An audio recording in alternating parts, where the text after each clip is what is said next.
Good morning, students.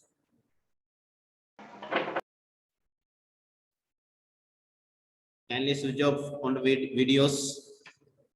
Very few are with videos today.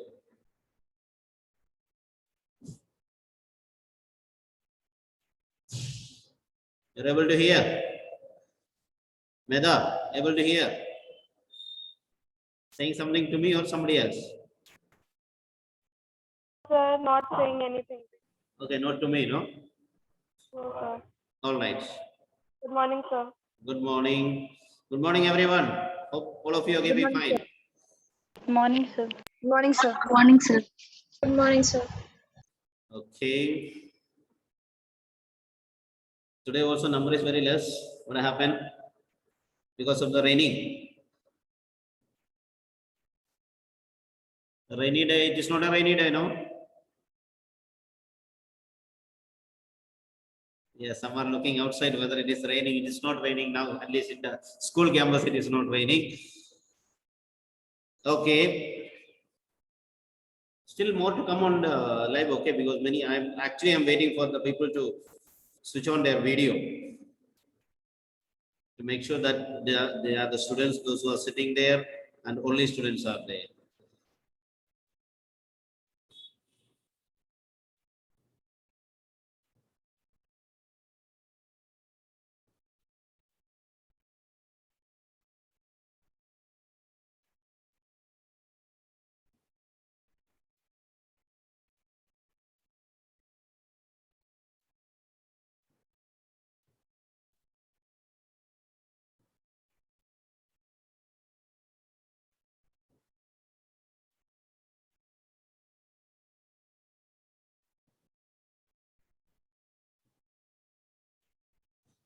All right, in the last class, we was almost through with the poem.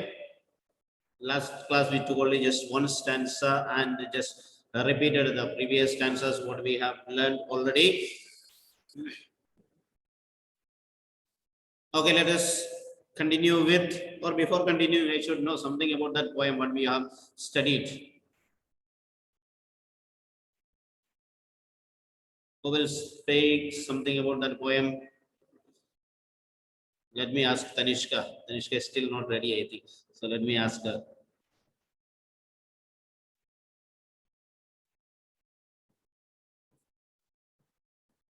No response from there.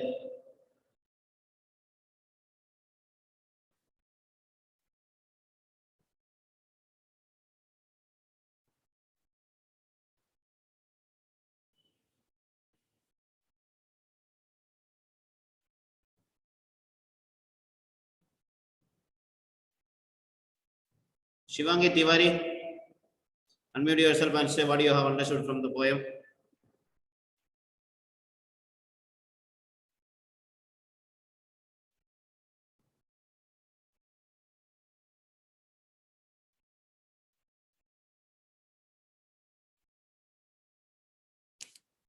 Are you able to hear me?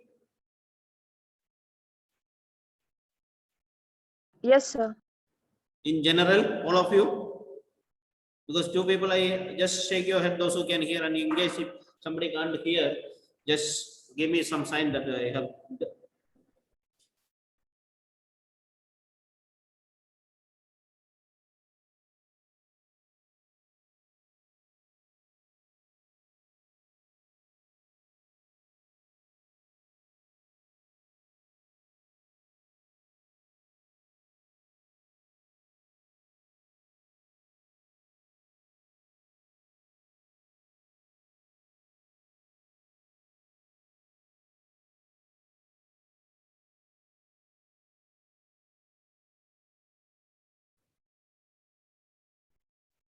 Okay, students, just listen once again. Just one information was given to me just now. Please, there are still students without your roll number and section. Class, roll number and section. It's very difficult for the teachers to put attendance. There are teachers, those who are marking the attendance. They are not the class teachers who are marking the attendance. So it is very difficult for them to mark your attendance since there is no section and there are so many students with the same name. Even in my class, I know roll number 28 and 29, exactly the same name and title they have got. So we don't know if there is no roll number, we are not able to identify which student is present and who is present and who is absent. So that is why you have been reminded of every now and then, please make sure that there should be class, section and roll number along with your name. See, if there is roll number, of course, we can identify, okay, this roll number is there. So we are able to identify the student, roll number and section. If there is no roll number, it is very difficult. You know, like some Aditya and all these, so many names are the same names are there in all the classes. Medha, not permitted.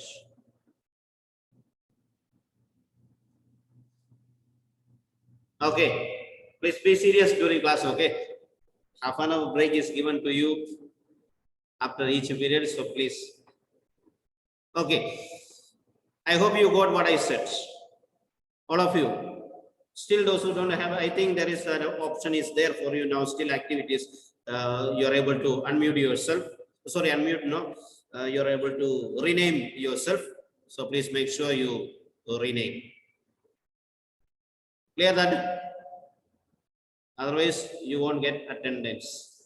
Keep that in mind. Okay. Let's continue with what I said. I don't know. Please continue with what you have learned from the poem.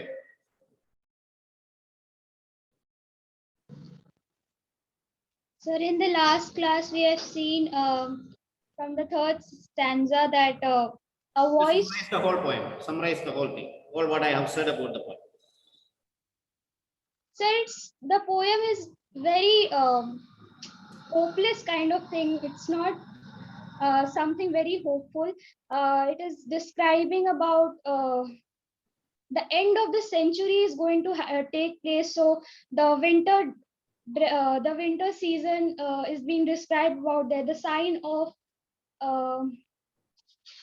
hopelessness and all. And the land, the poet is describing the land. Sharp features seem to be the sign of dead bodies, and the clouds canopy is acting like a tomb, and the wind is singing a sad song. All that is describing about the hopelessness of inside the poet's mind. And then we come across a voice of that thrush, that bird, and that is singing a full-hearted even song of joy unlimited.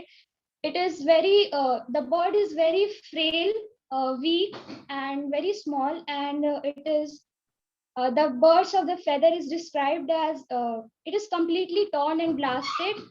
And yeah, that's what I have to say. Okay, Pranav, can you tell me something? What you have understood?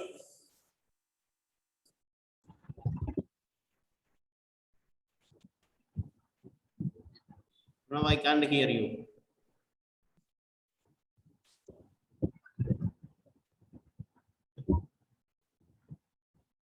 Still not able to hear you. I think there is something problem with the mic or something, I think.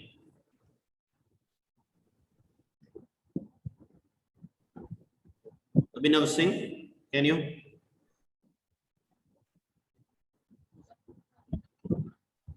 Sir, I didn't attend the previous class. Reason also, please. Sir, actually, I was unwell. Many people are unnecessarily getting unwell, I think.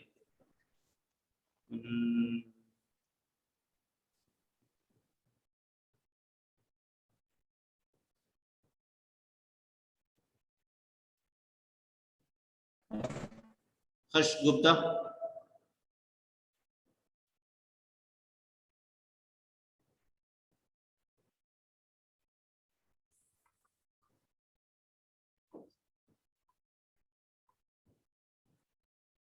These people are all disappearing, I think, as soon as they get the question. Harsh, I can't hear you anything. Your mic is on, still we are not able to listen to you.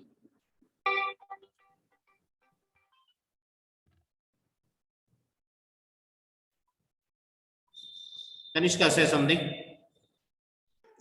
Sir, this poem by Thomas Hardy is a poem which is not very hopeful. It starts with gloominess and pessimism.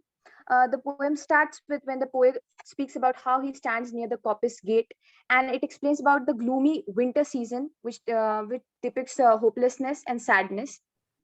Then he tells about how he sees the vine stems scoring the sky like broken lyres, which is also speaking about the sadness. And then he goes on to speak about the land features, which seems to be the dead bodies of the century, which is here personified. And then the cloud canopy is seen as the tomb, and the wind is seen here as the death lament, which is all telling about the sadness which the poet wants to depict. Then he tells about the ancient pulse of germ and birth, that means germination and birth, which seems now shrunken, hard, and dry. That means all the nature processes are standstill, and every spirit to him seems to be fervorless. That means passionless.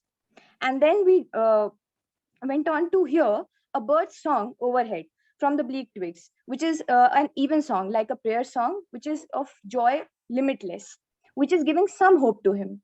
And when he sees it was an aged, weak, and very thin thrush, which is a bird, which was completely beruffled, that means disordered. Its feathers were disordered, and he had chosen to fling his soul upon the growing glooms, which is seen like Jesus Christ was crucified and then he went on to heal the world. That was all which we have studied. Okay, so that was well said. Okay, more or less you got the poem. Okay, now let's just summarize and we can say, and we have only just one more stanza. Okay, we said this poem, Darkling Thrush, and in the outside itself, we said the writer Thomas Hardy. Thomas Hardy, at least from this poem, we get the impression that he seems to be a bit pessimistic in all his thoughts and ideas, and naturally, the social and economical background at the time that was existing there, that prompted him to write this poem is also something negative. What was that economical and political condition that was existing there? Something I just in bit I had said. There was a time of industrialization. Farmers were losing their lands from their hands, and almost they are all moving into the what is called the field of industrialization. Industrialization may not have been so much good for the ordinary people. So their condition was going from bad to worse. So naturally, there wasn't any reason for those people to be so happy. So then again, we said winter season. Winter is actually winter, darkness, cold, and all these things. Words are something that is representing some sort of sadness, lifelessness, death. All these things, ideas are conveyed, and we saw spectre gray, something very dull and ghost-like things we said. So in this first stanza itself, we saw that there was already giving some impression, desolation, something that was not so pleasant, discouragement, everything was there. There wasn't anything as we call it as something that you can encourage you, that you can motivate you, that you can what is called a boost of your energy. None of those things were there. So even the words which are used there, we say frost and all those things, whole thing, frost in the winter season, if it is there, we know that no plants can grow there, a time in which there is no growth and progress taking place. So moving from the what is called and the things are made even the days are naturally in the winter season, it is like that we said, and foggy days, frost that makes even the little bit of sunshine that is existing there to be made weak. That is why, and especially when it comes towards the evening of the days, so naturally it is going to be a very gloomy day. That is what that metaphor is used, the weakening eye of a day, the weakening eye of day, the evening that is ending, coming to an end, coming to the close. The tangled vine stems scored the sky, and all those things we said, everything, the tangled, I hope you know what is meant by tangled vine stems, the stems of the plants, shrubs which are growing, but due to the severe winter, all the leaves are faded or shed away from there, and naturally it is remaining as only some of the dry plants, dry stems, it is remaining there. And that's called the sky, like the strings of broken lyre. So the branches that is remaining, leafless branches that are remaining there, or branches, shrubs, and all those things which are stems that are remaining there, had been compared to a lyre, a musical instrument. And all mankind that haunted nigh, and all the human beings who were there, but haunted nigh, okay, haunting already I have explained, I think twice, no more than that one I have already mentioned, that is that something that is unpleasant thing. Haunted place. We know that evil things that is actually that comes to our mind. Haunted movies, the haunted, all those things. These are not, we generally don't use for human beings visiting a place. When evil spirits are there, we say that is a haunted area. And they all have gone to the household files. Then comes the crux of the main theme about the poem. What they are speaking there is what is called the land's sharp features. Directly from the gloominess, the gloomy days, it is directly moving to death. Typically speaking about death and dead body, they are going to speak there. The land's sharp features seem to be the centuries sculpts outlines, the cliffs, the cloudy canopy. So the land, everything is dead. Century is going to be dead there. Century is corpse. Century is lying dead there. And naturally, there has to be a tomb has to be there. And tomb is acting as a, what is called the clouds acting as a tomb for that one. Cloudy canopy and the wind, its death lament. When the dead body is being carried away from the place to the burial place, you do sing some songs, no? Chanting something. Yes or no? No response from anybody. You don't know. Have you seen how the dead body is taken? No. I don't know what is exactly the terms used by that one. Something like, Meta, what is that word? Words they use? No idea. In Hindi or English? Huh? You are asking is in Hindi or English? Hindi. In your, that is what you are familiar with, no? Kriyakaram. The Kriyakaram. Satya, they call it. Ram Nam Satya. Something of that sort we can hear. I don't say that one because I by chance if the pronunciation and this diction and moves away, because these are prayers that we cannot use it. At least I could hear the Ram Satyanamu, something that word is used there, I think. So as they there. Okay. So these are prayers, we use it with what is called extreme respect and prayerful, and we cannot use these words, and although that is what I said there. So now some lamentation is there. Lamentation, George, what is the meaning of the word lamentation? George, did you hear me? Yes, sir. What is the meaning of the word lamentation? The lamentation. Don't know. I don't know. You don't know. Have you come across this word called lamentation somewhere? Question is typically to George.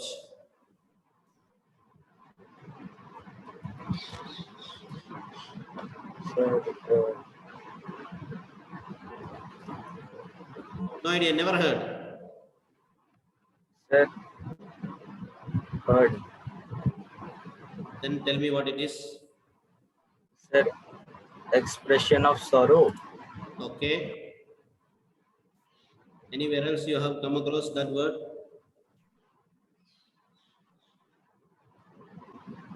So no idea. No idea. Is Harshida Khanna present today? Harshida?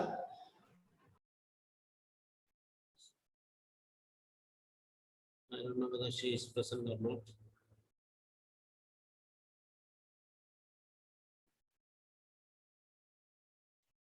No idea.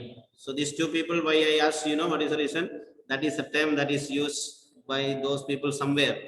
George, it is there in the Bible. Okay, there is a book named Lamentations. And Hachida is also supposed to be Christian. She should have known that one anyway.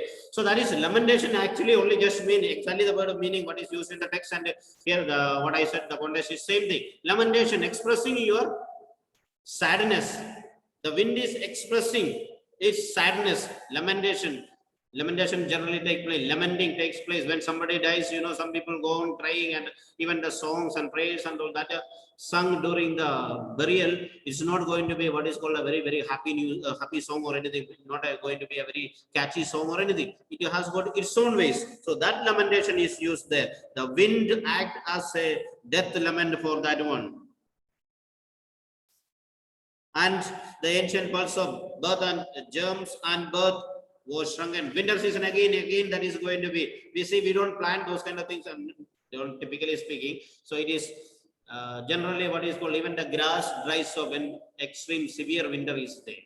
So something of that. So no germination do takes place there. So all that everything is shrunken, hard and dry, and every spirit upon earth, spirit upon earth. One of the figures of speech it is used there. What is called, what is figure of speech is used there?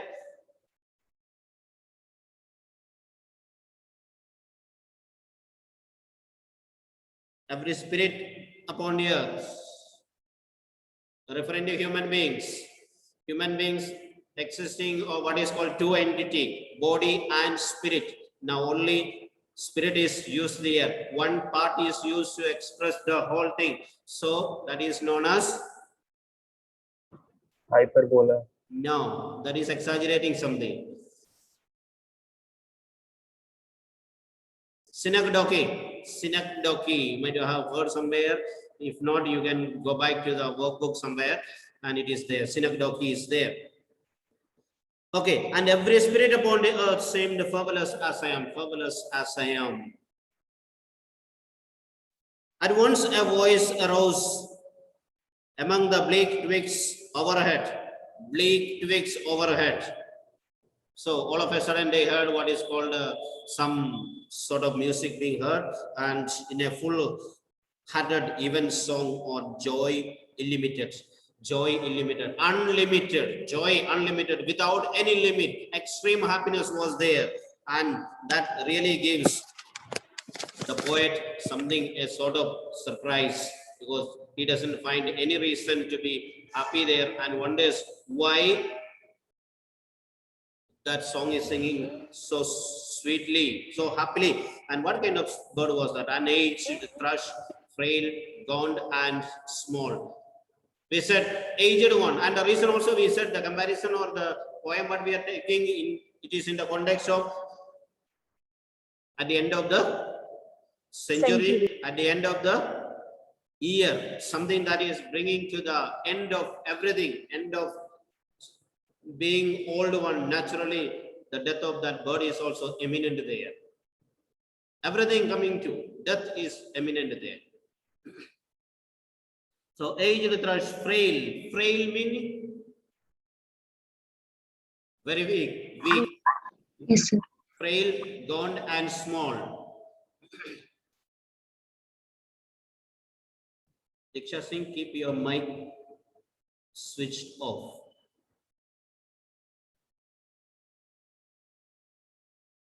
Okay.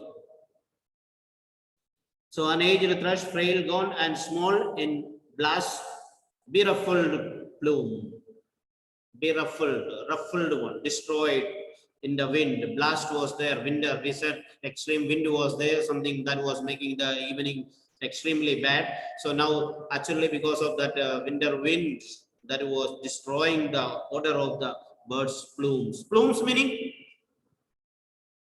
Feathers. feathers. Okay. Feathers. So disordered and battered by the storm, just totally destroyed, that disturbed that one. Had chosen thus to fling his soul upon a glowing bloom, bloom that was still going on increasing. Even as the night approaches, we know that winter become extremes. So approaching gloom, or even we said this song was published on or printed on 29th December 1900. Okay, 29th December. So naturally approaching 1 or 2 days more, okay, left for the day and century. So naturally upon the glowing room, things are going from bad to worse, we say. So that extreme case it is there. So that was the place where we stopped there. So little cause for caroling of such ecstatic sound. And he says, I find there is no reason at all to be so extremely happy, so happy. So again, in the maybe last stanza, we are seeing some sign of hope there. Let's see what it is anyway. So little cause for caroling, so little, that means something is there, of such ecstatic sound was written on terrestrial things, afar or nigh around, that I could think there trembled through. So he says, I couldn't find any reason there. I couldn't find anything on the terrestrial signs, terrestrial things. What is terrestrial things? Something that has to do with the earth features. So terrestrial thing. On this earth, I didn't see anything that was not worthy, anything that could give me some sort of happiness. I couldn't find anything. Everything. Sometimes we find everything in a gloomy day. What happiness do you find? Sometimes we ask this question. What causes you to be so happy? And he says, I don't find. So little cause for caroling. Caroling means what? Mansi. What do you mean by caroling? So songs, What like kind of carols, songs? Huh? carols, which are sung Carol on singing. Christmas. Okay, songs that are generally, and naturally, carol songs are Happy songs. Religious songs. happy songs, something that is bringing happiness to the mind, because there is all the reason for us to celebrate. So celebration, the arrival of birth of Jesus. So naturally there was a sign. So now you may have to take Thomas Hardy, typically from based on the background England there, let us say, and he is speaking in the Christian background. He speaks even though it is December, the time of festival, Christmas, supposed to be a happy day, eating cakes and enjoying. You know, you people also do eat cakes and all those things, and all supposed to be very happy time. But he says there wasn't anything that could make me happy. So he says, I didn't find anything. So little for cause of caroling of such ecstatic sound was written on the terrestrial thing. On the signs, on this earth, we couldn't see anything sign. Afar or nigh around, that I could think there tumbled through his happy good night air some blessed hope whereof he knew. And he says again, end with saying that one. The bird might have found some reason, some cause for his happiness, of which he may not have been that much aware. The poet may not have been so much aware of what is happening there, but the bird might have found some sort of happiness there. The word, when it comes around the hope, and the workbook also gives few ideas or 2-3 reasons why that bird should have been happy, or what was that these 3 hopes there the bird could have found out there. And we already said, first of all, we said that even song was there, evening song. An evening song, actually, I said in the previous class also, I said it is a prayer song. Some sort of prayer song is there. So let's take from here what it is said. Though the speaker can recognize joy in the bird song, he cannot experience it himself. Bird finds meaning, bird finds happiness there, but the poet himself was unable to find out any happiness there. He was not able to identify what was the reason for the bird song. He cannot experience it himself. However, the word blessed and the capitalization of the word hope, capitalization of the word, you see the second last line there, the word hope is given there, but that is hope is used with the capitalization there. Capital letter is used there. Suggests that there might be religious or spiritual reasons for the bird's joyful singing. So some spiritual reason must be there. The bird might have found some typical reason why it is so happy. Religious attitude may be there. These are the things ultimately that something gives us happiness, not the material happiness. Suggest that there might be some religious or spiritual reason for the birds' joyful singing. First of all, an even song. It is a service of evening prayers and so related to religious ceremony in the church. So naturally, even song. That is what we said. Religious background must be there for the birds' happiness. So evening song it is sung there. So naturally, it is something related to religion, religious life, prayer, whatever be it. It is referring to a ceremony in the church. The second one we saw the happening, the carolings. The bird was caroling, we said, the word term what we use there. Caroling, singing a Christmas song. Christmas songs, everything is supposed to be songs of happiness.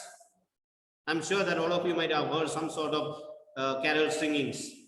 At least we used to have in our schools and all the school and all those things. In our school, we have every year we do have some competitions and all those kind of things. So naturally, all of you have heard caroling a reminiscence of Christian carols. Reminiscence.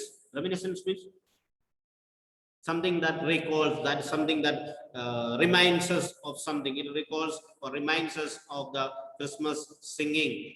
Happiness. The third hope is one of the three Christian virtues. Three Christian virtues. Generally in the Christian religion, what is called, they say about what is called faith, hope and charity. Now this is, when we speak about Christian hope, that is ultimate thing. We don't ultimately speak about Christianity or anything. The poet has written the poem based on his background.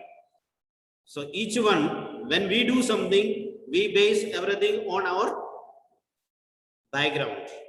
So if an Indian writes a poem, naturally it will be based on the Indian traditions, Indian culture, and all those things. So naturally, it is typically he is a person belonging to the what is called the background of Christianity. So naturally, he speaks about that.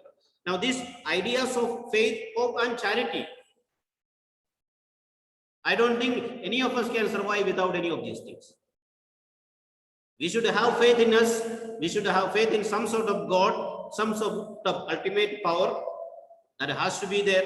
We may name as something else, whatever we may name it, that does not matter. And hope. Without hope, sometimes what we call it as a hopeless condition, no? Something that we cannot imagine. So that is something that is leading us forward. So naturally, these ideas, faith, hope, and charity. Charity merely doesn't mean that giving something to the others. Charity means here love. Imagine a word without love. World without love. Can you think that it can exist? It cannot exist. So the idea, so now we cannot simply say these are all what is called typically of any religion or any of those things. It is the basic ideas, the basic virtues we may have to say, without which this progress, it will not take place in this world. So the what is called the third hope is one of the three Christian virtues, faith, hope, and charity. Have you heard these words before? Faith, hope, and charity. Yeah, maybe under different reasons or logic, and we might have heard it, but these things are there in our. All of us are aware of that kind of things. So charity means love. Finally, the speaker has personified hope as if it were a human being giving hope to mankind. Hope, as if that is something that is giving hope to human beings. That hope is personified. That is why it is used in the capital letter. So that is something which is giving hope to mankind. That makes every human being that is surviving here as some reason for them to exist on this earth.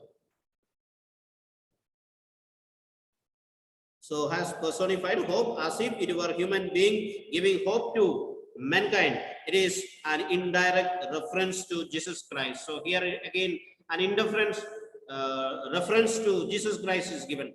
So maybe let's say, last class also I have just indirectly I spoke there about that idea. What did I say? Many students are having what is called amnesia. And what we said in the previous class, they forget very fast. See, we said about, even though he has spoken about in terms of what is called gloom, unhappiness, desolation, and all those things. These things are bound to happen. So, because in the last class I said what is called Thomas Hardy is speaking about all the sad things there. And finally, at the end, he brings one hope is there. And he says, background reference to Jesus Christ. What happened? I remember I said here in the last class, what happened to Jesus Christ? So he was crucified. He was crucified.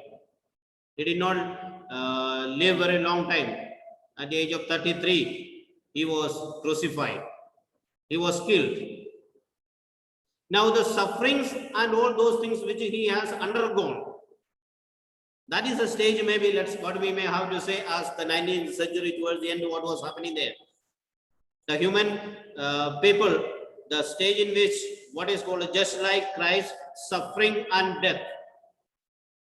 You know how he was crucified or how he was killed? Betrayed by his own companion.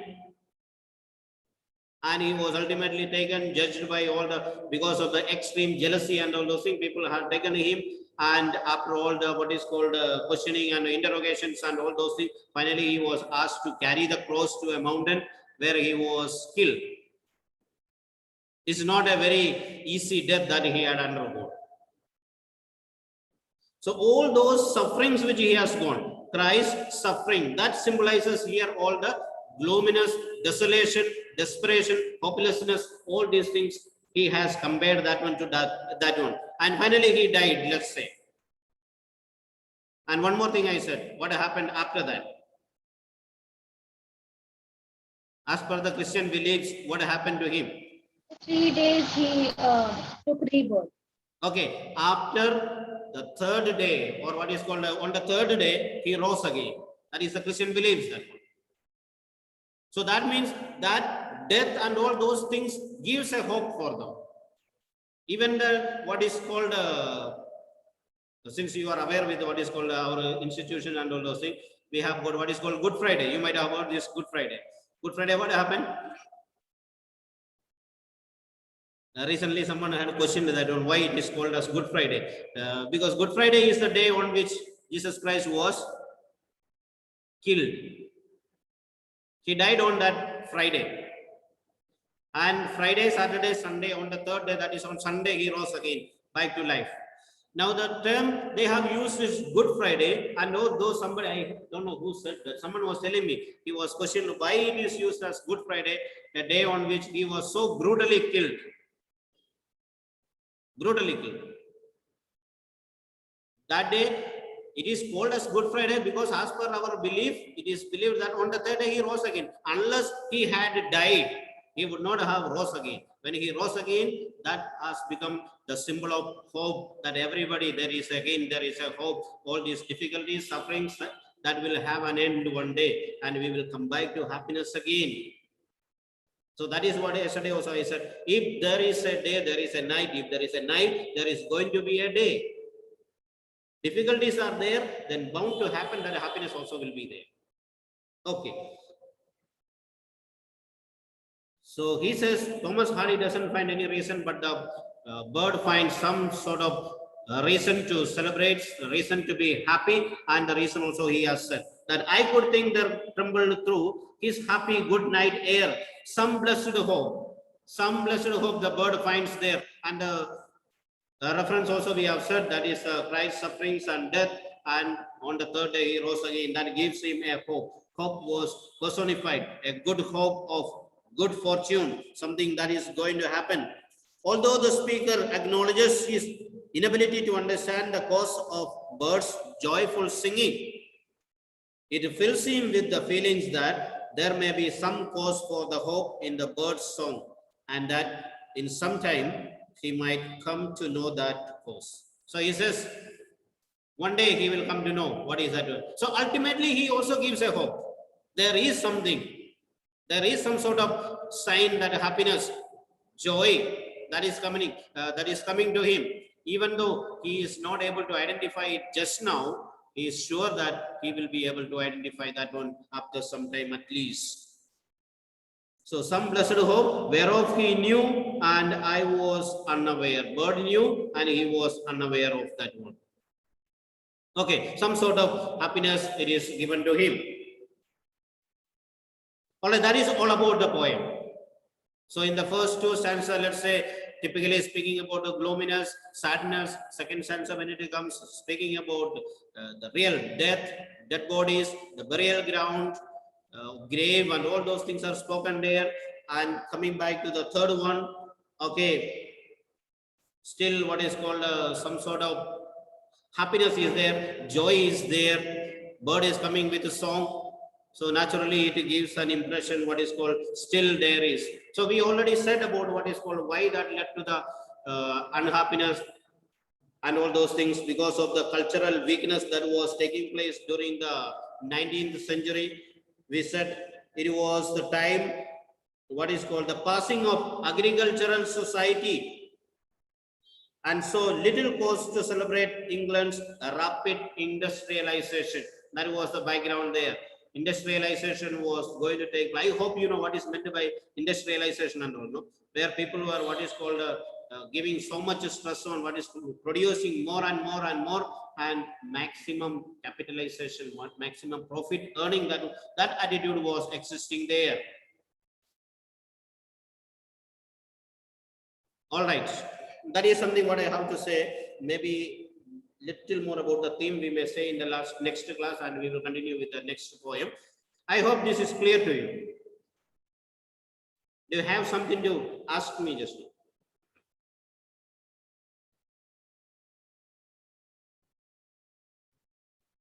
Clear now for everybody? Okay, we have taken some time. I think even though it is a very small poem, we have taken at least 3 periods we have taken for that is 4 stanzas and 3 periods we have taken. So I thought of going in detail. I hope it is clear. Piyush, understood? Okay.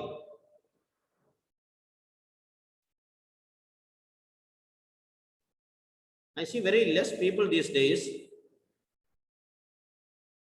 What are your companions doing? Sleeping or going somewhere else? Why this number decreasing?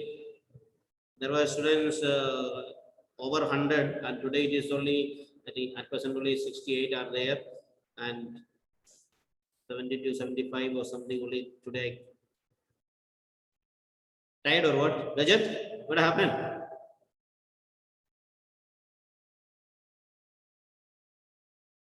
Rajat, happy or not happy? He's still blinking what to do. Okay, nobody is asking anything, nobody is saying anything. Assuming that Yes, sir. all are happy and cheerful, I'm going to wind up. Thank you, All sir. right, so have a nice day, okay? Thank you, sir. Thank you, sir. Okay, Yes, sir. Thank you, sir. in the next class. Thank you, sir. Okay.